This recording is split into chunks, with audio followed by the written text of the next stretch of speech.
सोमवार को कांग्रेस प्रवक्ता एडवोकेट प्रमोद द्विवेदी ने भाजपा सरकार को अड़े हाथे लेते हुए कहा, मध्य प्रदेश सरकार द्वारा बीच सत्र में गाइडलाइन बढ़ाने का आदेश पारित किया गया है, जिसको लेकर कांग्रेस द्वारा आपत्ति लगाई गई है और कांग्रेस जनता की आवाज बनेगी। बीच सत्र में गाइडलाइन बढ़ाना अनैतिक है। सुनिए क्या कुछ कहा एडवोकेट प्रमोद द्विवेदी ने। मध्य प्रदेश की सरकार 20 सत्र में गाइडलाइन बढ़ा रही है।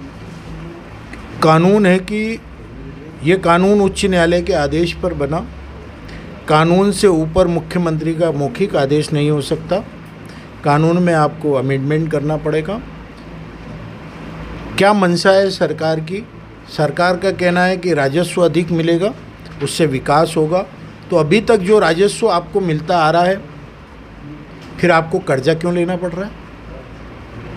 इतने अधिक टैक्स लगाने के बाद मध्य प्रदेश देश में एकमात्र ऐसा राज्य है जहाँ सबसे अधिक स्टाम्प ड्यूटी ली जाती है। मध्य प्रदेश एकमात्र ऐसा राज्य है जहाँ पर 4-6 जगहों पर केवल स्मार्ट सिटी बन रही है, लेकिन उसका टैक्स अन्य तहसीलें, जिला, नगर पंचायत, नगर केवल गाँव को छोड़ करके आम जनता चुका रही है। क्यों?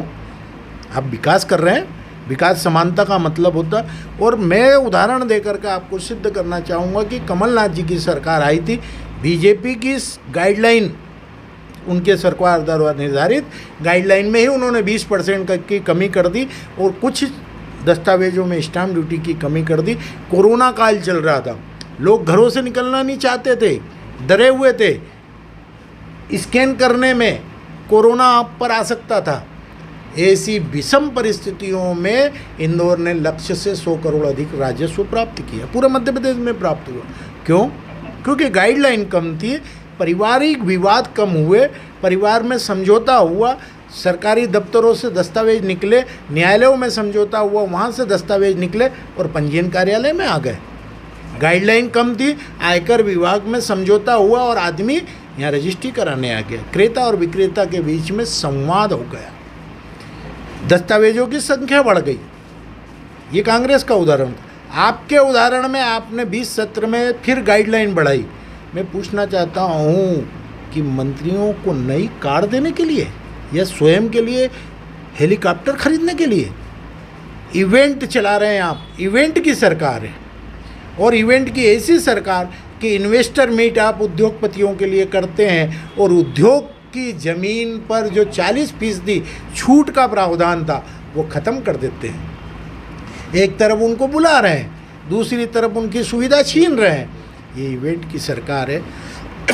और ये जो 20 सत्र में गाइडलाइन बढ़ाने का काम किया जा रहा है, नीति के विपरीत है। आज आपत्ति लगा दी है कांग्रेस। जनता की आवाज़ बनेगी। जनता भले ही इनके बहकावे में रहे। एक आखिरी लाइन आपसे और कहना चाहूँगा कि सनातन धर्म में दीपावली पर्व सबसे महत्वपूर्ण पर्व होता है और धनतेरस से शुरू होता है, भाई दूज के अगले दिन समाप्त होता है। इस समय कार्यालय बंद था तो दावे और आपत्ति कहाँ से लगा लेते? तो 3:30 बजे तक का आपने समय दिया। धनतेरस से आम आदमी त्यौहार मनाने में लग गया और मुख्यमंत्री ने स्वयं मंच से कहा था। तो मुख्यमंत्री जी जवाब दे दें कि वो कार्यालय खोल करके बैठे थे, तो वो सनातन धर्म के मुख्य त्यौहार दीपावली को क्या समझते थे?